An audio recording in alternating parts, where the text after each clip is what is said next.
Aja Sofija je danas jedna od najpoznatijih srednjovjekovnih građevina. Ona je glavna atrakcija Istanbula, koju posjete milioni ljudi. Sagrađena prije skoro 1500 godina, ona je bila kruna Konstantinopolja. Uz to preživjela je 3 historijske epohe i 2 velika carstva.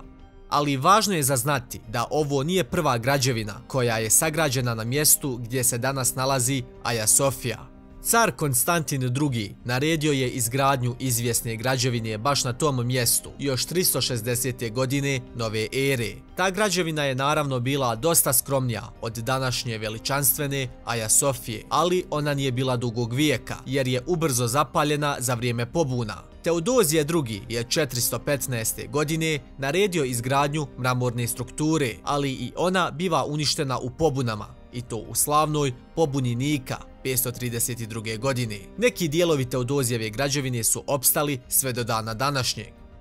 Što se tiče pobune Nika, ona je buknula za vrijeme vladavine cara Justinijana sa željom da ga se zbaci s trona, ali ta pobuna je krvavo ugušena. Prema historijskim izvorima, od 30 do 50 hiljada ljudi je izgubilo svoje živote u tome.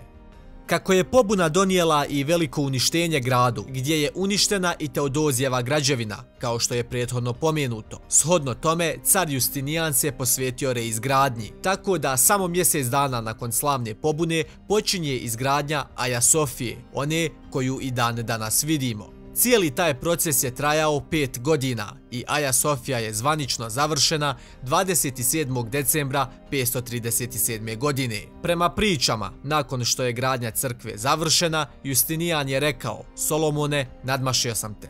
I zaista, to je bila nestvarno lijepa građevina.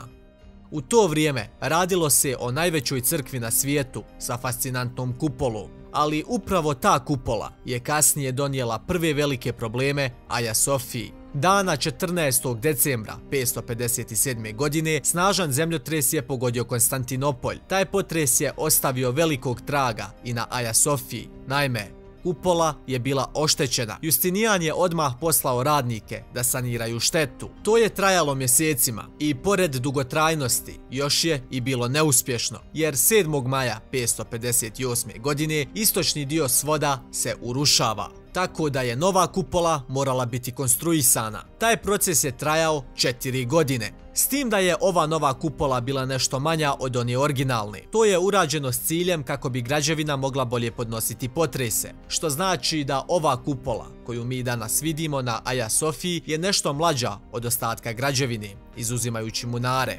I crkva je tako stojala sve do 1453. godine, kada Osmanlije, predvođene Mehmedom II, zauzimaju Konstantinopolj. Bio je to jedan novi val promjena u historiji, koji je obuhvatio i Aja Sofiju. Mehmed II je odlučio zadržati ime građevine, ali je ona pretvorena u džamiju i kao dokaz toga izgrađene su 4 munare i mihrab. Unutrašnjost Aja Sofije je također preuređena. Godine 1616. završena je izgradnja plave džamije, odnosno džamije sultana Ahmeda, koja je izgrađena upravo po uzoru na Aja Sofiju.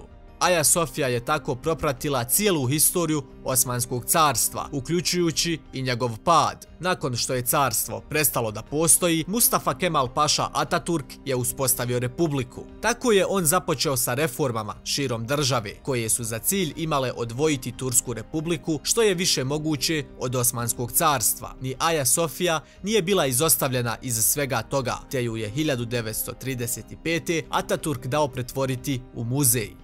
Ona je 85 godina ostala kao muzej, da bi 2020. godine turski predsjednik Recep Tayyip Erdogan je ponovno preimenovao u džamiju, s tim da je ona i dalje otvorena za sve turiste.